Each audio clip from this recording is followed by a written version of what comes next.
So hi everyone and welcome back to the channel. तो इस video में basically बात करेंगे जो आपके आईसीएसई 10th के बोर्ड एग्जाम्स होंगे।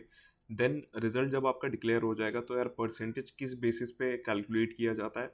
ये वीडियो बेसिकली मैं उन स्टूडेंट्स के लिए बना रहा हूँ जिनको ये डाउट था कि भैया फॉर एग्जांपल मेरा यार यहाँ पे मैथ्स वीक है, ठीक है। तो मैथ्स वीक है तो मुझे लग रहा है कहीं ना कहीं अगर मैथ्स में कम नंबर इन केस आ जाते हैं बोर्ड एग्जाम्स में तो क्या उसे एक्सक्लूड हम कर सकते हैं परसेंटेज कैलकुलेट करने के लिए बेस्ट ऑफ 5 के रूल के बेसिस पे।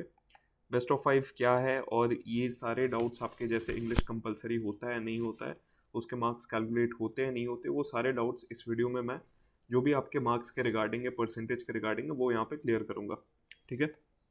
सो यहाँ पे एक स्टूडेंट का हमने सैम्पल मार्कशीट लिया है। जब आप अपने 10 बोर्ड एग्जाम्स दे दोगे तो इसी तरीके का आपको कुछ मार्कशीट देखने को मिलेगा।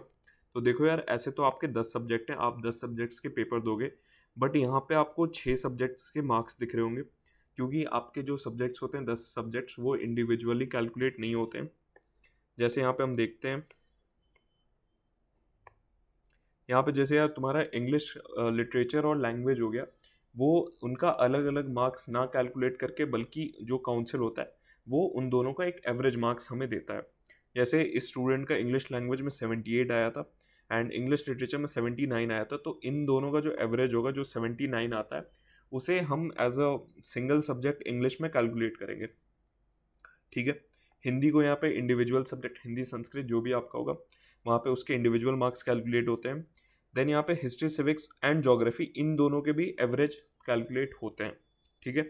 तो एचसीजी का जो आपका पेपर होता है तो यहाँ पे जैसे 90 था और 82 था तो एवरेज यहाँ पे 86 निकल आता है। तो ये भी समझ लो यार, अगर तुम्हारा जैसे फिर देखो साइंस में देखो, जैसे मैथ्स का तो देखो इंडिविजुअल कैलकुलेट होगा एंड साइंस का देन तुम्हारा पीसीबी हो गया, पीसीबी तीनों का तुम्हारा यहाँ पे एवरेज कैलकुलेट होता है। सो अगर तुम सोच रहे हो कि अगर साइंस में फॉर एग्जांपल बायो में कम मार्क्स आ जाते हैं और फिजिक्स और केमिस्ट्री में ज़्यादा मार्क्स आ जाते हैं, फिर भी तुम्हारा ये ओवरऑल एवरेज डाउन कर देगा क्योंकि तुम्हारा एज ए इंडिविजुअल सब्जेक्ट जो है साइंस के मार्क्स को कैलकुलेट किया जाएगा यहाँ पे, ठीक है। सो ठीक उसी तरीके से साइंस हो गया, देन कंप्यूटर एप्लीकेशंस। तो टोटल यहाँ पे तुम्हारे 6 सब्जेक्ट हो गए, ठीक है। टोटल तुम्हारे यहाँ पे 6 सब्जेक्ट्स हो गए।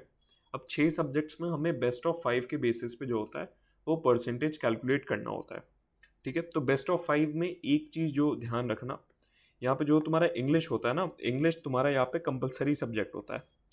तो बेस्ट ऑफ 5 मतलब क्या हो गया यार, 6 में से जो सबसे ज़्यादा 5 सब्जेक्ट्स में नंबर आए उसे हम कैलकुलेट करते हैं, लेकिन उसमें तुम्हें इंग्लिश को कंपलसरी रखना है। तुम्हारे उसमें अच्छे मार्क्स आए या ना आए, तुम्हें इंग्लिश को एज अ कंपलसरी सब्जेक्ट वहाँ पे रखना होगा, ठीक है। सो मार्क्स देखो किस तरीके से यहाँ पे कैलकुलेट होगा। तो जैसे इस बच्चे का इंग्लिश में एवरेज जो था वो 79 आया था, ठीक है। देन अब 79 हटाने के बाद इंग्लिश को हमने हटा दिया, देन हमारे पास यहाँ पे 5 सब्जेक्ट बचते हैं, ठीक है। 6 सब्जेक्ट थे हमारे पास, तो 6 में से हमने इंग्लिश को हटा दिया तो यहाँ पे 5 सब्जेक्ट बचेंगे। अब 5 सब्जेक्ट्स में थे, इंग्लिश को हमने कंपलसरी रख दिया। सो इसमें से अब हमें टॉप 4 को देखना है कि टॉप 4 जिसमें सबसे ज़्यादा मार्क्स आए हैं। सो देखो सबसे पहले यार 97, ये ज़्यादा मार्क्स थे 97, देन 86।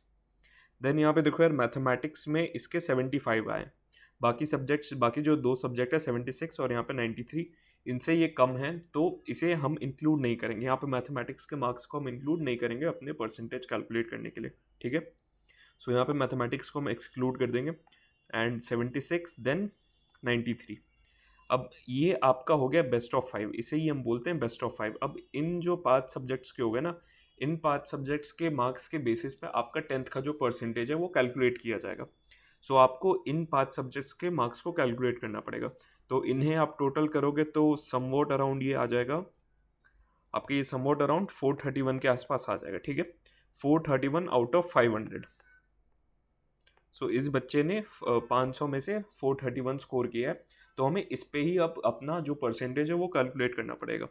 सो 431 बाई 500 अगर करोगे, ठीक है, सो ये अराउंड तुम्हारा 86.2 परसेंटेज आएगा। सो ये तुम्हारे 10th का परसेंटेज इस तरीके से कैलकुलेट होता है।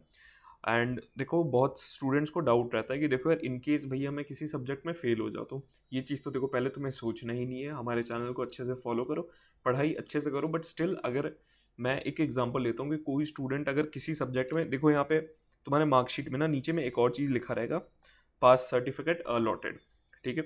अगर तुम पास हो गए तो, अगर पास नहीं हो गए तो नॉट अलॉटेड लिखा रहेगा वहाँ पे। सो बेसिकली अगर कोई भी स्टूडेंट किसी सब्जेक्ट में यहाँ पे फेल हो जाता है, जैसे फॉर एग्जांपल कोई स्टूडेंट यहाँ पे मैथ्स में फेल हो गया, उसके यहाँ पे 33 से कम मार्क्स आ गए, ठीक है। फॉर एग्जांपल लेते हैं 33 से अगर कम मार्क्स आ गए तो तो बेस्ट ऑफ 5 के बेसिस पे हम मैथ्स को वहाँ पे एक्सक्लूड कर सकते हैं और वो स्टूडेंट फिर भी पास कहलाएगा, ठीक है। लेकिन ये चीज़ आप इंग्लिश के केस में नहीं कर सकते हो। अगर इंग्लिश में कोई स्टूडेंट फेल होता है तो वो ओवरऑल फेल कहलाएगा, क्योंकि इंग्लिश यहाँ पे एक कंपलसरी सब्जेक्ट हमें रखना है एंड इंग्लिश वहाँ पे कंपलसरी है। सो अगर इंग्लिश में फेल हो जाते हो तो ओवरऑल तुम्हारे 10th को फेल कहा जाएगा, ठीक है। आई होप सारे डाउट्स आपके क्लियर हो गए होंगे regarding your marks calculation and ये क्या हो गया भाई, ठीक है। आई होप ये चीज़ तुम्हारा जो जो भी तुम्हारे बोर्ड परसेंटेज के कैलकुलेशन के बेसिस पे जो भी इश्यूज थे, डाउट्स थे, वो क्लियर हो गए होंगे। और भी कोई डाउट हो तो कमेंट सेक्शन में ज़रूर से पूछ लेना। सो इस वीडियो के लिए यही था यार, और जो भी बेस्ट मटेरियल्स है आपके आईसीएसई बोर्ड एग्जाम्स के लिए, उसका लिंक मैं डिस्क्रिप्शन में प्रोवाइड कर दूंगा, वहाँ से जाके आप एप्लीकेशन को हमारे डाउनलोड कर सकते हो। वहाँ पे सारे तुम्हें best materials for your board exams मिल जाएंगे। So thank you so much for watching.